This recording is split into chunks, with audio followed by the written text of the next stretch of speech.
não sei quanto tempo aqui cada um tem de igreja, eu vou dizer assim. Eu não sei quantos viveram numa época onde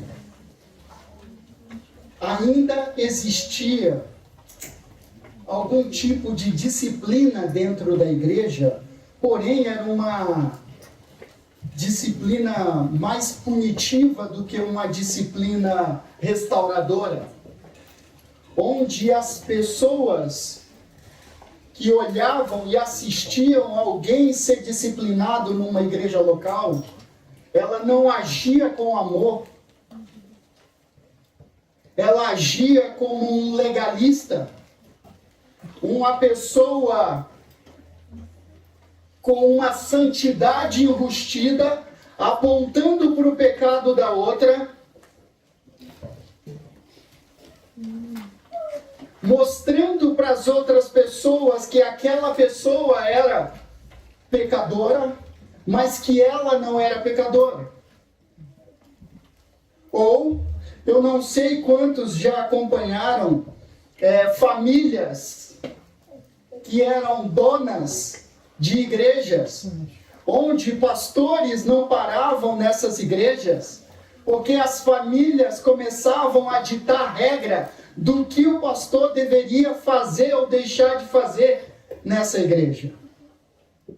Porque, mais uma vez, aquelas famílias achavam que elas, por serem famílias fundadoras ou famílias com poder aquisitivo alto, elas acharem que elas tinham algum poder para dominar e determinar o que deveria ser feito naquele local, a maneira como deveria ser feito, ou como deveriam ser feitas as coisas.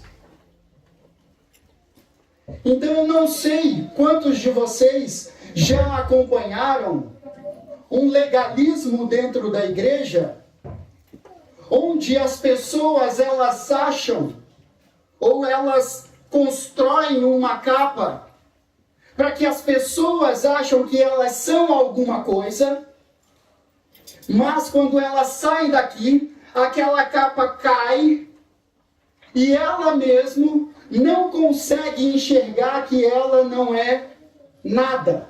Ela é uma pessoa vazia, ela é uma pessoa triste, ela é uma pessoa angustiada, ela é uma pessoa que ela acha que é alguma coisa, porém, ela não é nada.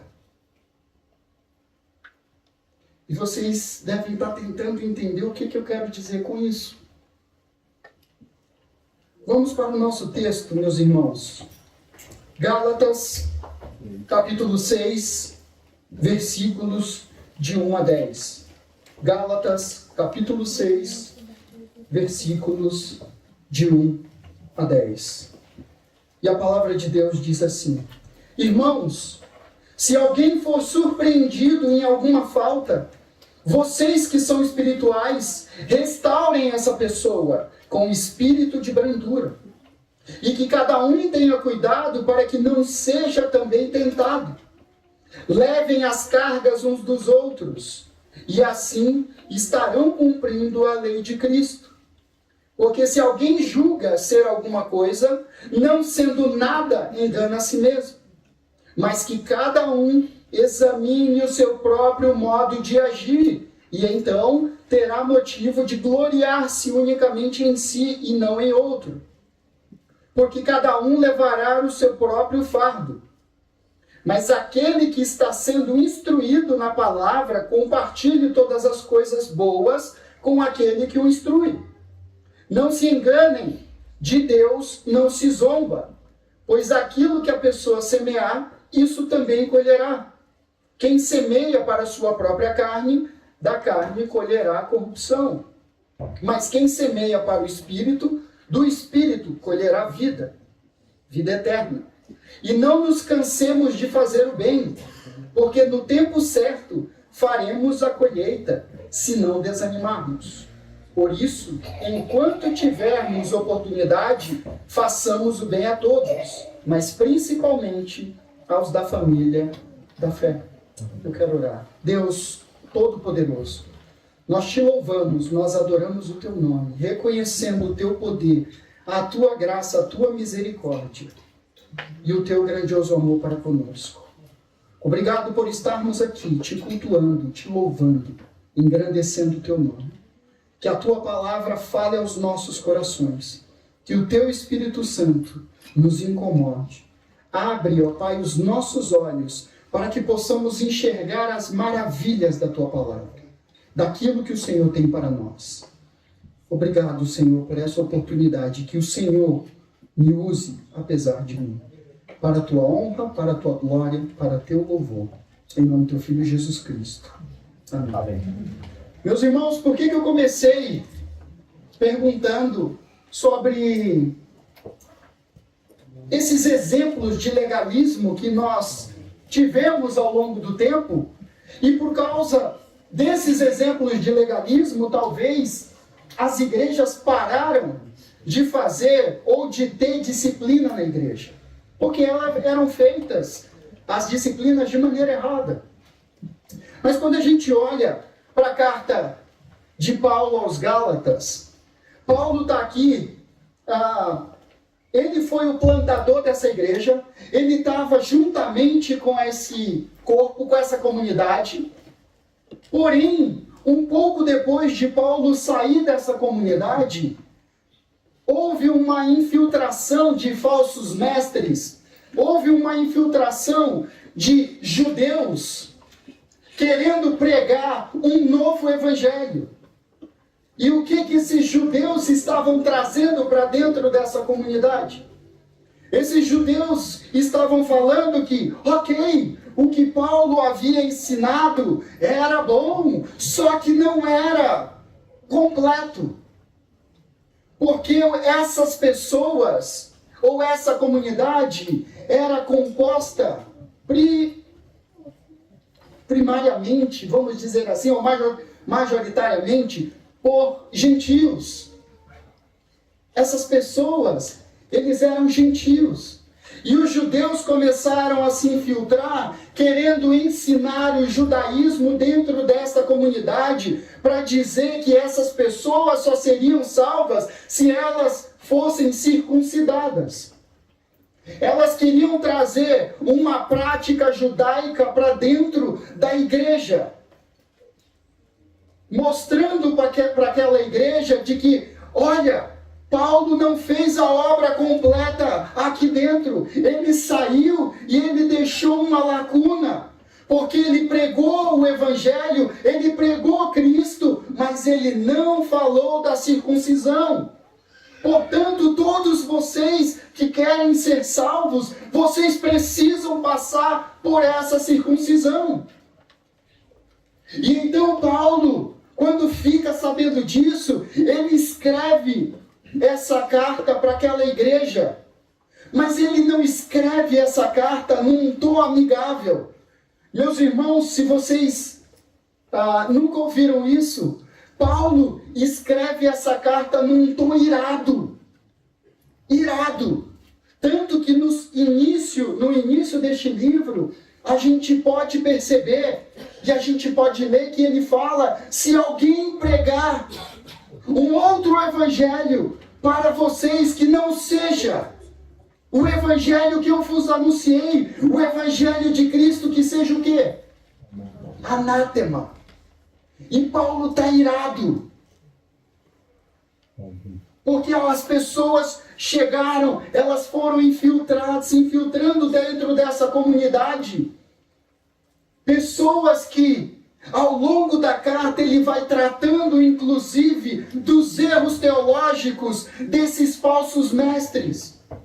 E ele vai mostrando o legalismo desses judaizantes que vivem por trás dessa cortina de fumaça da circuncisão, querendo mostrar que eles são santos, querendo mostrar que eles têm uma vida piedosa, querendo mostrar que são pessoas referência para a pregação do evangelho.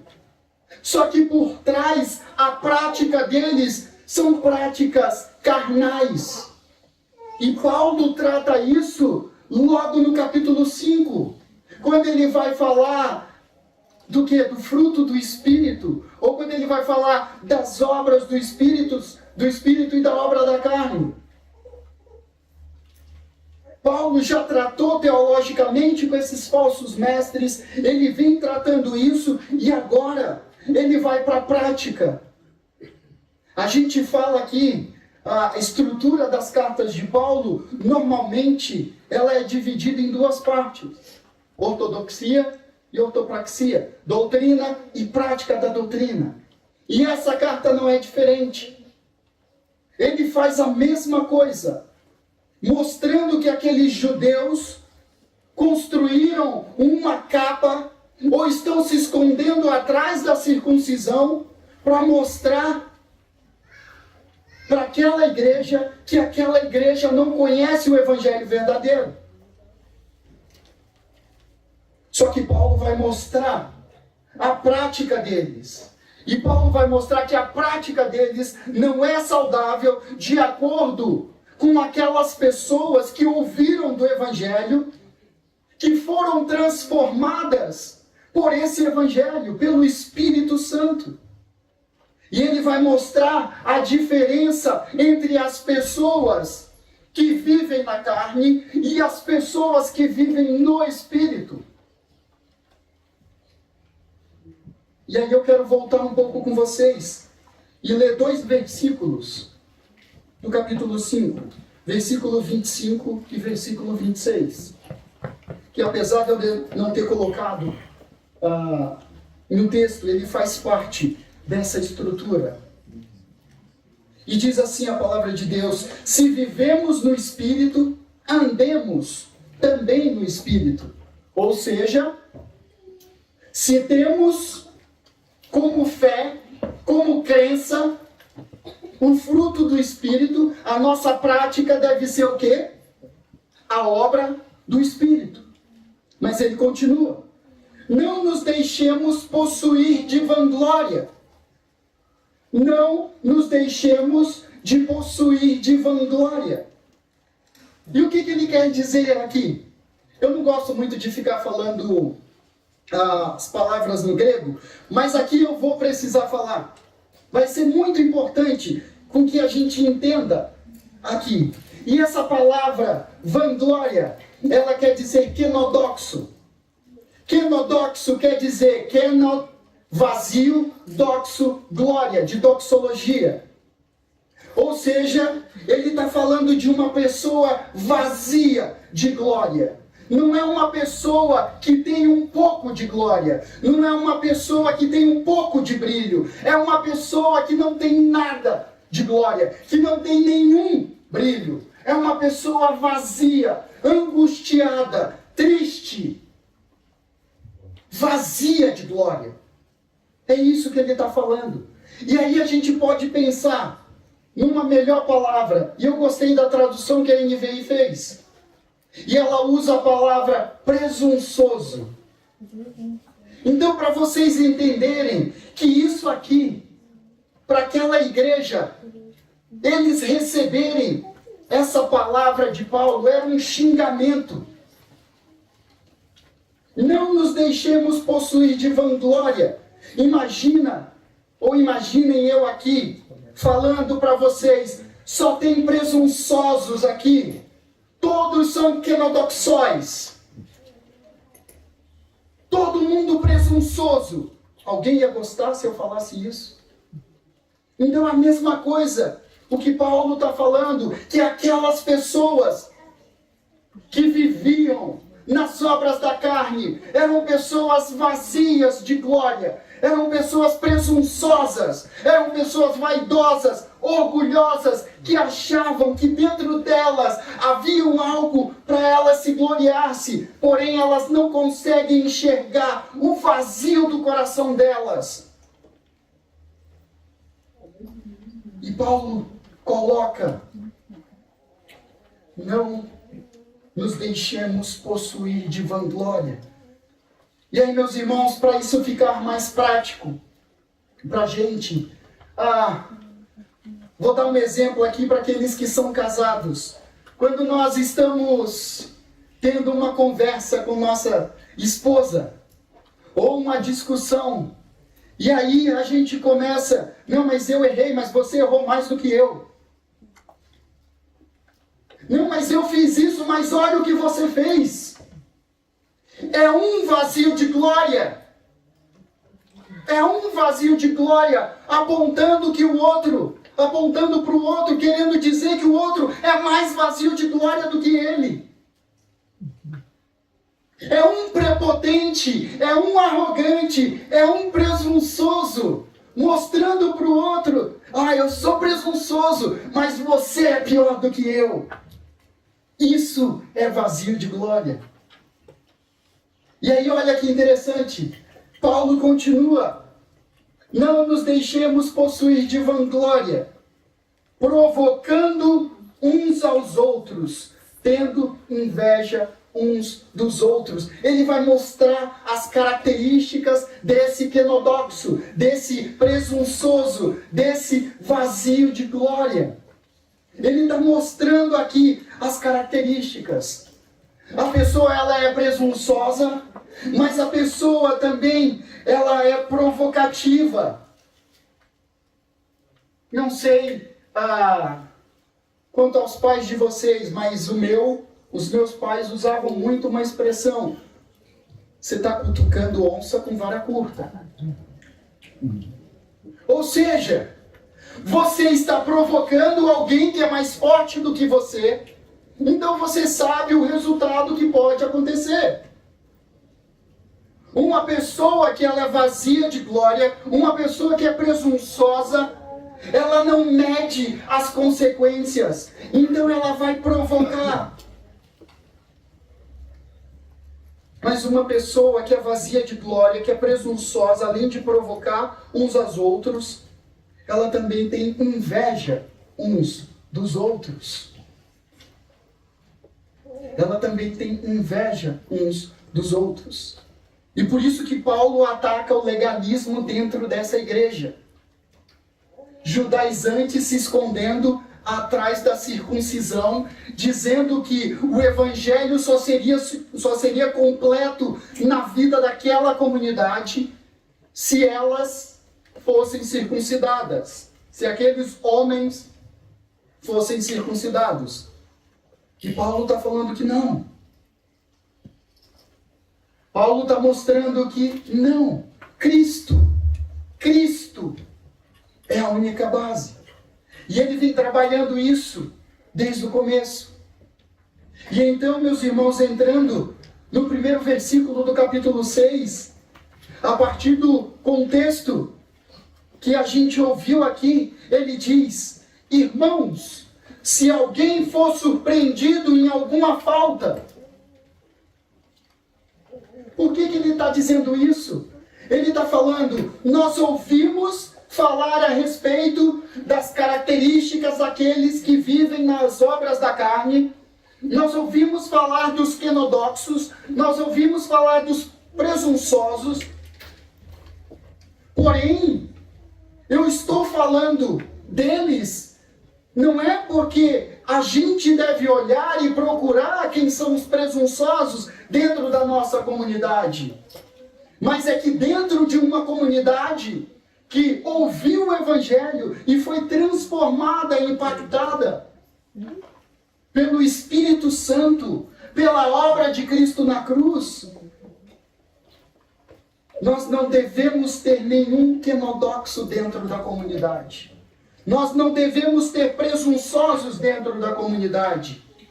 Nós devemos entender que somos vazios de glória, que somos totalmente dependentes da graça de Cristo. Então Paulo vai mostrar por meio desse texto do cuidado mútuo que deve haver dentro da comunidade, uns para com os outros. E esse é o tema da minha mensagem, cuidado mútuo. Irmãos, se alguém for surpreendido em alguma falta, irmãos, se alguém pecar dentro da comunidade, irmãos, se alguém cair em pecado dentro da comunidade, vocês que são espirituais, e aqui um alerta: os espirituais aqui não são anjos, os espirituais aqui não são os presbíteros, os espirituais aqui são as pessoas que foram transformadas pelo Espírito Santo de Deus, por meio da obra de Cristo, foram tiradas das trevas, foram trazidas para a luz, reconhecem que Jesus Cristo é Senhor e Salvador da vida delas. E têm uma vida de acordo com o Espírito Santo de Deus, com as obras do Espírito, com o fruto do Espírito. Vocês que são espirituais, restaurem essa pessoa com o espírito de brandura. E o restaurar essa pessoa aqui é uma disciplina restauradora, não é uma disciplina punitiva, como era feito lá atrás, onde as pessoas não sabiam cuidar das outras em amor, com amor, entendendo que somos uma comunidade, fazemos parte do mesmo corpo, dependemos uns dos outros. Somos seres dependentes de Deus e interdependentes uns dos outros. Portanto, se eu sei que o meu irmão caiu, se eu sei que a minha irmã caiu, eu, com espírito de brandura, entendendo que eu sou pecador como aquela pessoa, preciso em amor cuidar dela, buscando a restauração dela no corpo. E é por isso que essa igreja, essa comunidade, ela tem alguns focos, como discipulado, aconselhamento, justamente para que esta comunidade, em todo o tempo, ela seja cuidada, ela seja acompanhada uns pelos outros, para que nós saibamos como cada um de nós estamos.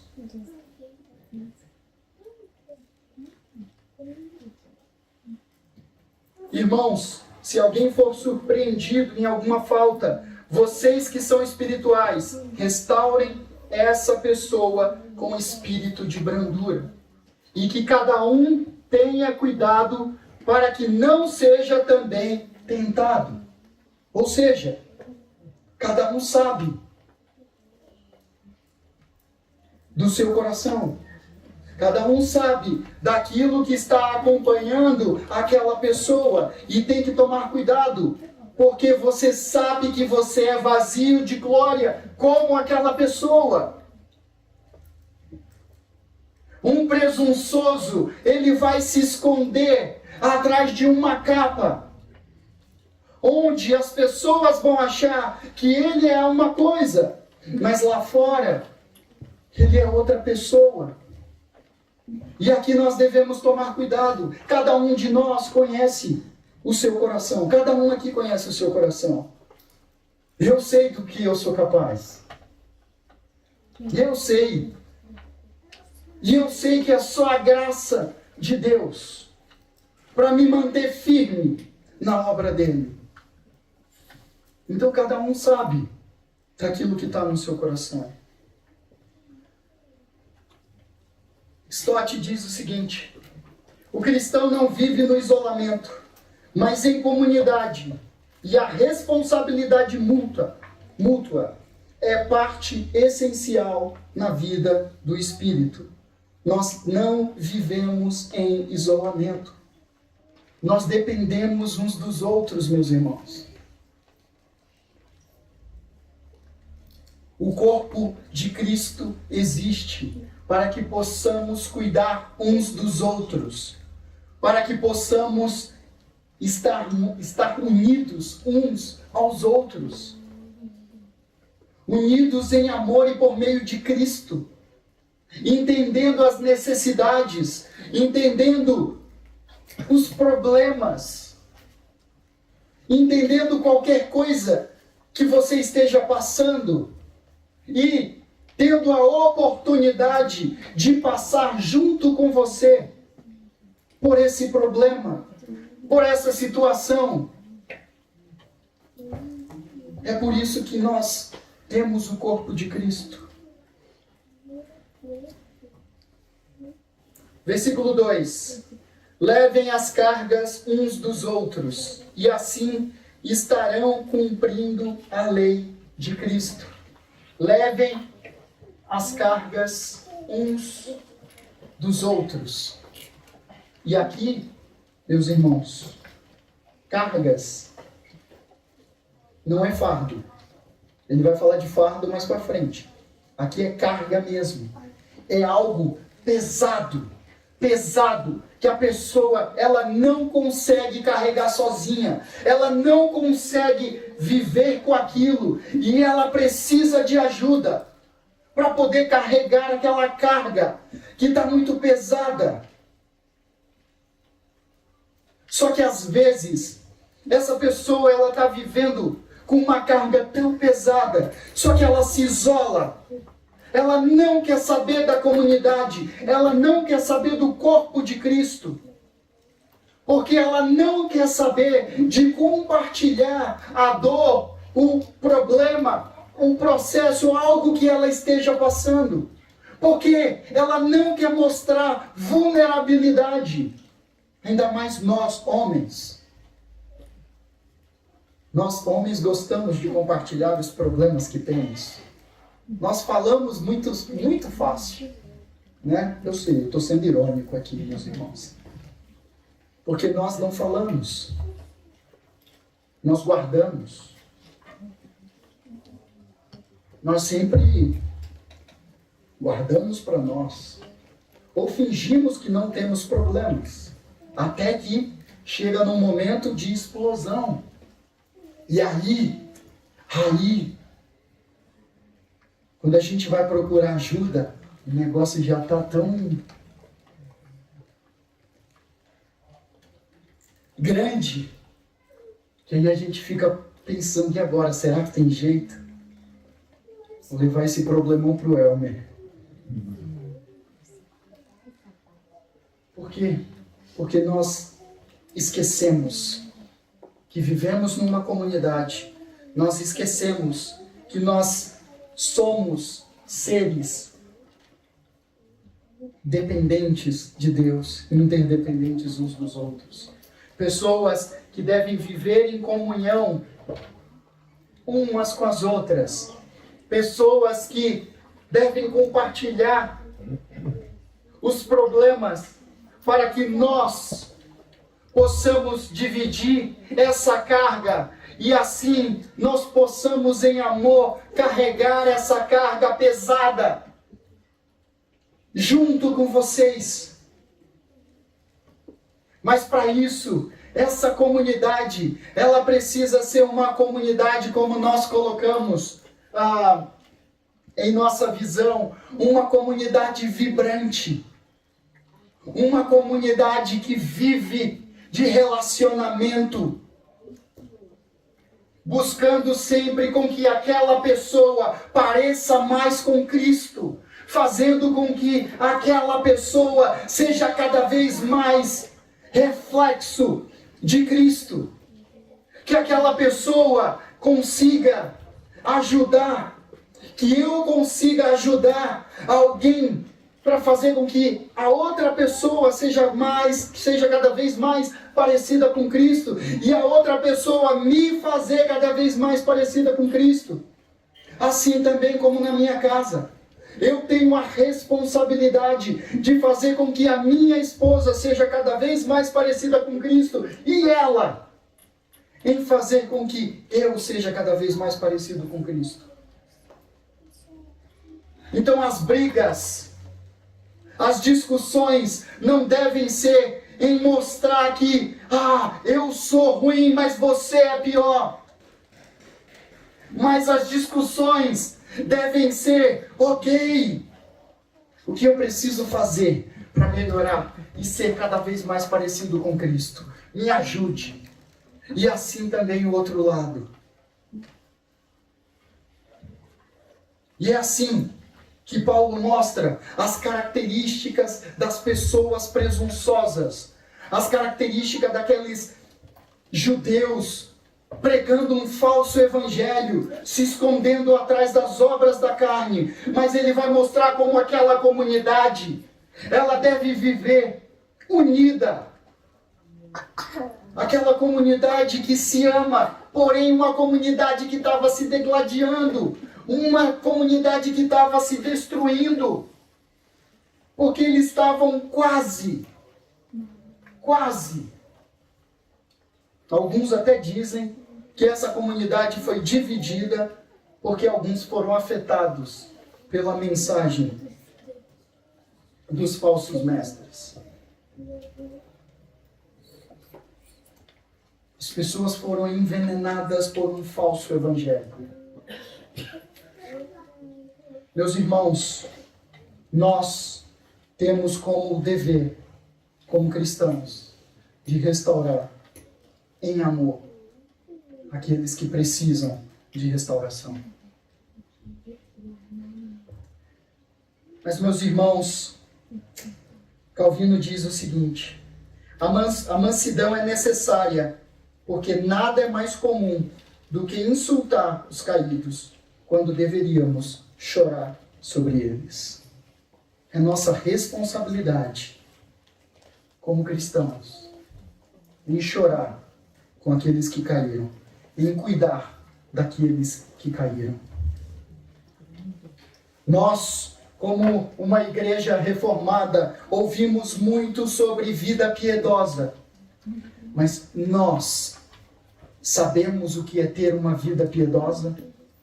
Esses judaizantes achavam que eles tinham uma vida piedosa, querendo pregar a circuncisão e tirando o foco daquela igreja do evangelho. Mas nós devemos tomar cuidado. Será que nós sabemos que nós somos presunçosos? Será que nós sabemos que nós somos vazios de glória? Que agimos muitas vezes com prepotência, com arrogância, com vaidade, com orgulho, achando que somos alguma coisa?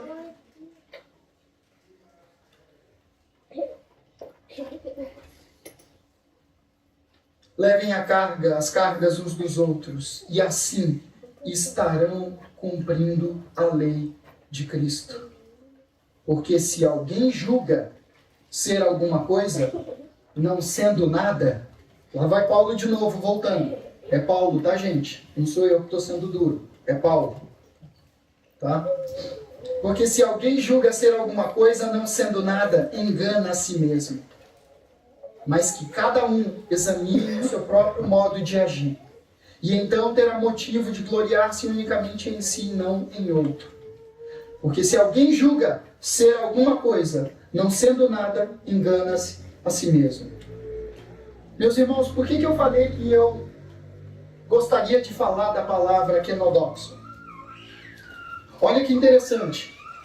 Paulo usa no versículo 26, não nos deixemos possuir de vanglória. Kenodoxo, vazio de glória. Mas se a gente for olhar para Filipenses, a gente olha e a gente enxerga alguém que tinha glória e esvaziou da sua glória. Alguém que tinha glória de verdade. E a palavra lá é kenosis. Cristo esvaziou da sua glória. Ele, o Mestre, Ele, o Soberano, o Salvador, o Todo-Poderoso, o único que poderia se vangloriar, porque Ele sim é cheio de glória. Ele sim poderia agir com vanglória. Mas o que Ele fez? A atitude dele foi totalmente diferente. Ele se esvaziou da sua glória. E ele se tornou o quê? Servo. Servo. Agora vamos comparar. Nós, vazios de glória, nos enchemos de uma presunção. Achamos que somos alguém. Nos enchemos de arrogância, de prepotência, achando que somos mestres, que somos cheios de glória. Mas Cristo, ele se esvazia da sua glória e ele é servo. E ele vem em forma humana para viver no meio de nós, para morrer, para sofrer, para ser crucificado por algo que ele não cometeu, mas que nós, vazios de glória, cometemos. Olha a diferença. Olha a diferença. Presunçosos, nós como presunçosos, e Cristo como todo-poderoso, mas se esvaziou. Ele esvaziou da sua glória e ele se tornou servo para servir ao povo que ele escolheu para ele. E nós queremos mostrar que nós somos melhores do que o outro. Cristo nos chama a sermos servos, meus irmãos. Servos uns dos outros. Para ajudarmos uns aos outros a carregar as cargas deles. Para servirmos. Para restaurarmos essas pessoas em amor. Para cuidarmos dessas pessoas. E aqui, a palavra dele é para a comunidade. A palavra dele não é para a liderança, não é para o presbitério. A palavra dele é para cada um de nós. Para cada um de nós. Porque se alguém julga ser alguma coisa, não sendo nada, engana a si mesmo. Mas que cada um examine o seu próprio modo de agir, e então terá motivo de gloriar-se unicamente em si, e não no outro. E aqui, o que Paulo está querendo dizer? Desculpa, o que ele quer dizer aqui? Em gloriar somente em si, e não no outro. Porque os judaizantes que se infiltraram nessa igreja, eles estavam falando que eles estavam pregando o verdadeiro evangelho. E eles estavam se gloriando na plantação da igreja que Paulo havia feito. E Paulo então fala isso. Cada um examine o seu próprio modo de agir, e então terá motivo de gloriar-se unicamente em si, e não em outro. Gloriar-se naquilo que você fez, não no que o outro fez. Porque cada um levará o seu próprio fardo. E aqui ele muda. Não é carga. A carga, nós devemos servir uns aos outros e ajudar um ao outro a carregar. E aqui ele coloca: porque cada um levará o seu próprio fardo. Cada um levará o seu próprio fardo. E o que ele quer dizer? Cada um levará o seu próprio fardo. Cada um sabe das suas lutas. Cada um sabe daquilo que tem passado. Cada um sabe daquilo que tem suportado. E quando a gente precisa de ajuda, a gente vai atrás. A gente vai atrás. Só que aqui Paulo ele vai equilibrar que nós devemos suportar uns aos outros sem negar a responsabilidade daquela pessoa em reconhecer o seu problema. Não é que a pessoa ela deve pegar e falar: Elmer, você vai levar o meu fardo. Cara, eu não quero, você que vai carregar. E ele vai falar: cara, segura que o filho é teu. E a responsabilidade é minha. Ele vai me ajudar, mas a responsabilidade é minha. É minha. Nós estamos para apoiar um ao outro. Mas nós devemos entender a responsabilidade que nós temos. E é por isso que Paulo fala, porque cada um levará o seu próprio fardo. Matthew Henry diz o seguinte: carregar as cargas uns dos outros é a lei de Cristo, pois Ele mesmo carregou as nossas. Ele mesmo carregou as nossas. Esvaziou da sua glória, se tornou servo e teve uma morte de cruz. Foi crucificado. Seu sangue foi derramado. E nós hoje celebramos essa morte e essa ressurreição. Porque se nós estamos aqui, é por causa da morte e da ressurreição de Cristo. Mas aquele que está sendo instruído na palavra, compartilhe todas as coisas boas com aquele que o instrui. Olha que interessante. Ele mostra as características daquela pessoa que ela é presunçosa, mas ele mostra a nossa responsabilidade em restaurar aquelas pessoas, em restaurar esse tipo de gente, ou restaurar qualquer irmão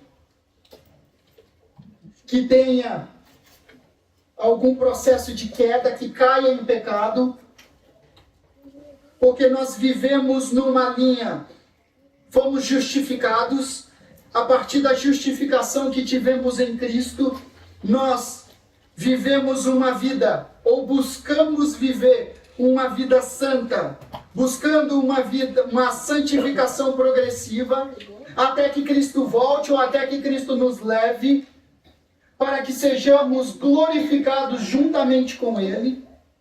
Mas se em algum momento desse processo nós nos desviarmos, cairmos em pecado, nós devemos ser restaurados, mas ao mesmo tempo nós devemos ser reenxertados ao corpo, voltando então para essa santificação progressiva, para o modo diário que nós devemos viver, que não é fácil para ninguém, mas é por isso que vivemos em comunidade, por isso que o cuidado deve ser mútuo.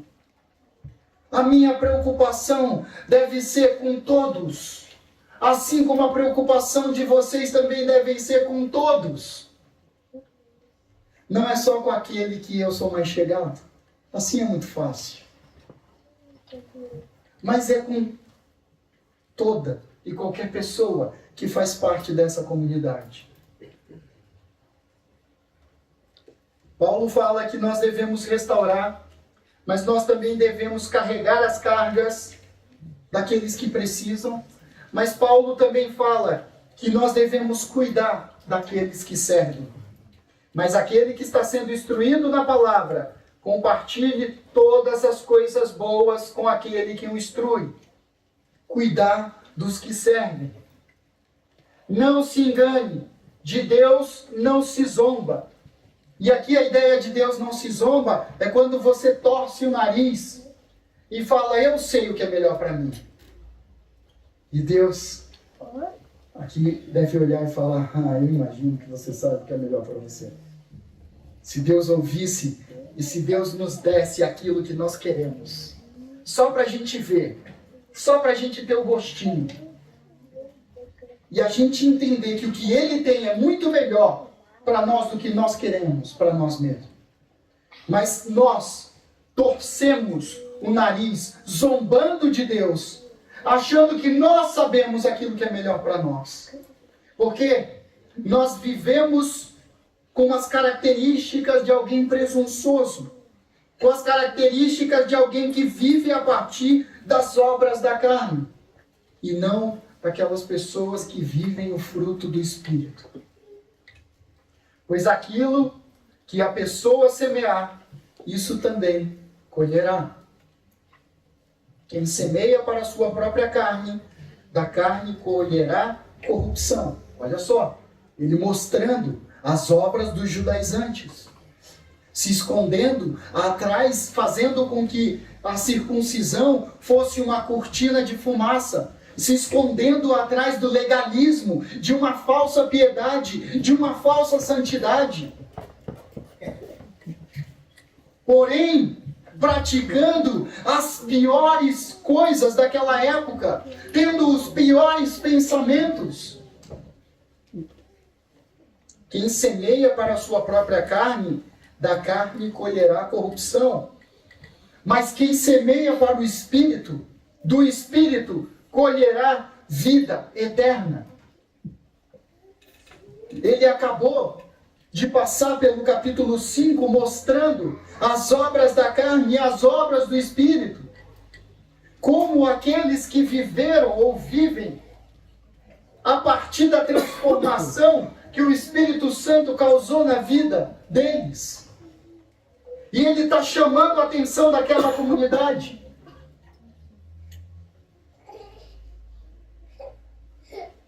Versículo 9. E não nos cansemos de fazer o bem, porque no tempo certo faremos a colheita, se não desanimarmos. E aqui, meus irmãos, no tempo certo faremos a colheita, não é no nosso tempo. Aqui não é o Cronos, não é o nosso tempo. Aqui é o Kairos, aqui é o tempo de Deus. Não é no nosso tempo que nós vamos colher. A gente vive numa época onde as coisas precisam ser para ontem. Eu tenho essa necessidade, eu quero essa necessidade suprida em 30 segundos. Mas não é isso o que o texto está dizendo. Nós vivemos na dependência de Deus. Deus sabe o que é melhor para nós. Deus, às vezes, nos coloca em situações que nós não queremos estar.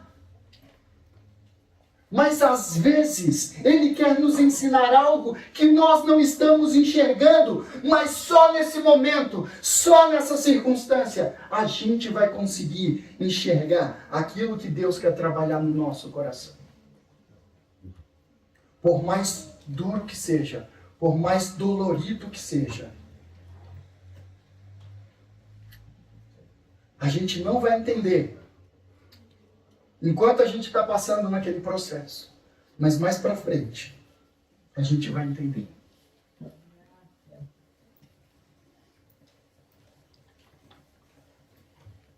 Versículo 10. Por isso, enquanto tivermos oportunidade,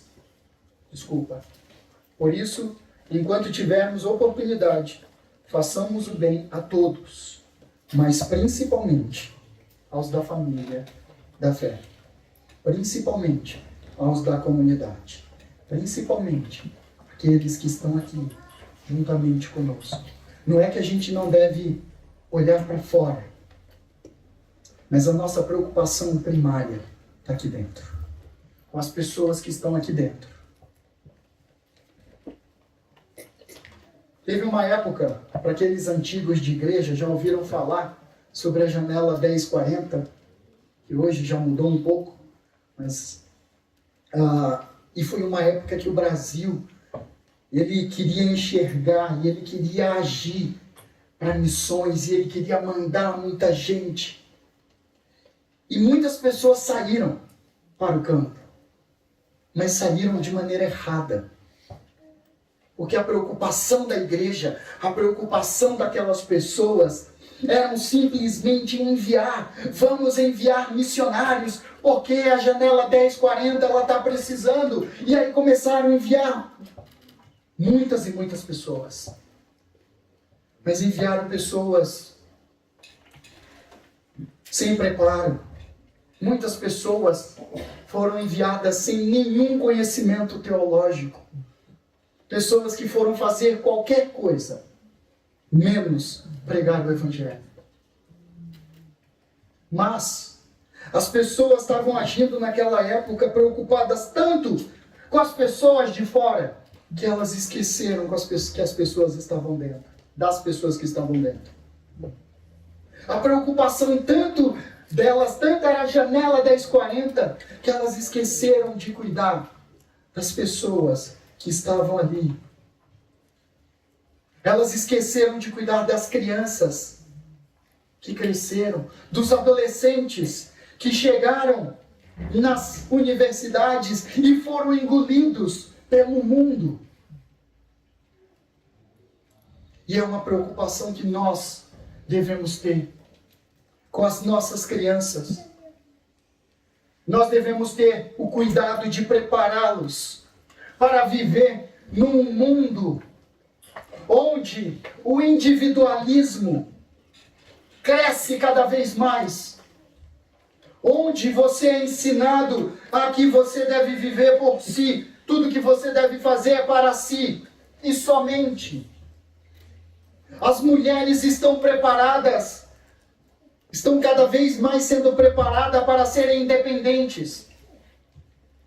E aí quando casam, você tem o seu dinheiro, eu tenho o meu dinheiro. Você gaste com o que você tem que gastar e eu gasto com o que eu tenho que gastar. E assim, os lares têm sido assim.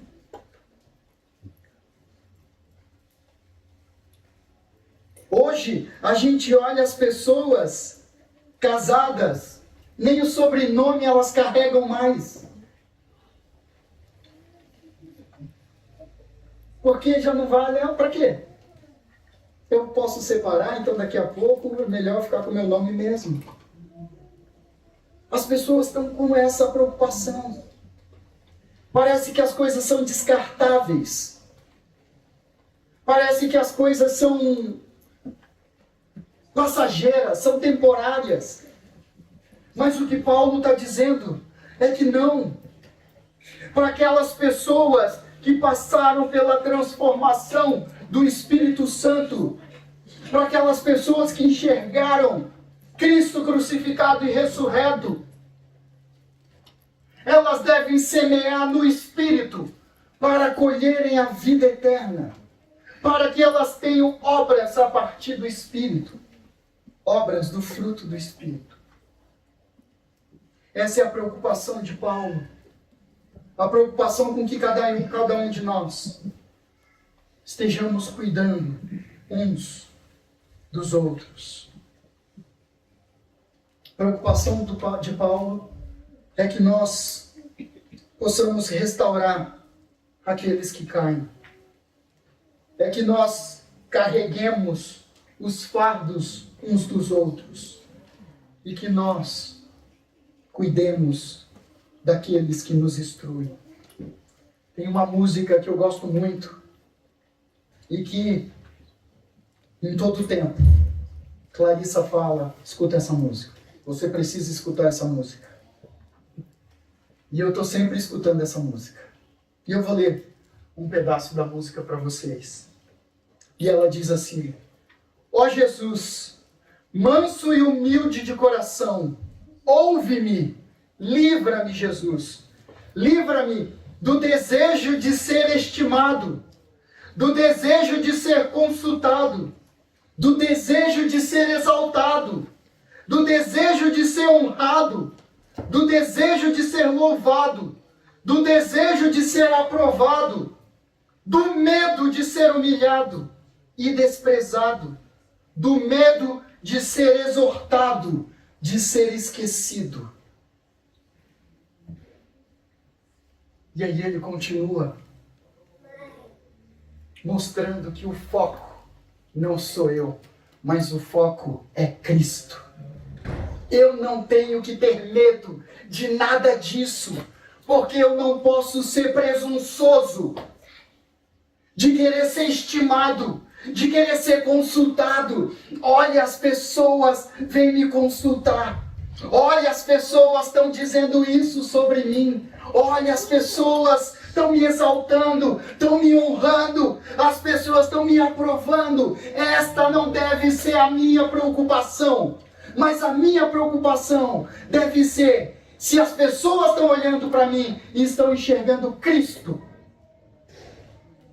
A minha preocupação deve ser se eu estou vivendo da maneira como eu devo viver, de acordo com a palavra de Deus, de acordo com os frutos do Espírito. Essa deve ser a minha preocupação. Eu não devo ser presunçoso, mas eu devo ser servo, entendendo que Cristo deve ser exaltado. Ele é o único que merece toda a honra, toda a glória, todo o louvor e toda a adoração. Ele é o único. E por isso, meus irmãos, que hoje o nosso foco é somente em Cristo. E não só hoje, mas para todo sempre. Que nós sejamos um corpo preocupados uns com os outros. Que saibamos realmente das necessidades das pessoas para que possamos cuidar, carregar e instruir essas pessoas. Deus, obrigado. Obrigado pela tua graça, pelo teu amor. Obrigado, Senhor, porque a tua palavra, ela não nos deixa vazios. Obrigado, Senhor, porque o teu Espírito Santo nos preenche por meio da tua palavra, nos mostrando que o Senhor é o único merecedor de toda honra, toda glória, todo louvor e toda adoração. Deus, tenha misericórdia dos teus servos. Que sejamos servos teus, ó Pai, preocupados somente em te adorar. Deus, que o Senhor nos ajude para que sejamos uma comunidade vibrante, uma comunidade que sabe receber as pessoas e cuidar das pessoas, uma comunidade que sabe cuidar uns dos outros, uma comunidade que sabe carregar as cargas uns dos outros, uma comunidade que sabe instruir uns aos outros, uma comunidade que vive os frutos do Espírito, que pratica aquilo, ó Pai, que está na tua palavra. Que o Senhor nos ajude, que o Senhor tenha misericórdia de nós, que o Senhor tenha misericórdia das nossas crianças, dos nossos adolescentes, que o Senhor tenha misericórdia de cada um da liderança, que o Senhor tenha misericórdia do teu povo, Pai, para que o teu povo reflita o teu caráter. Que sejamos refletores, ó Pai, apontando somente para Ti. Que o Senhor seja honrado, glorificado e exaltado em todo o tempo. Não só hoje, mas para todo sempre. Em nome do Teu Filho Jesus Cristo. Amém.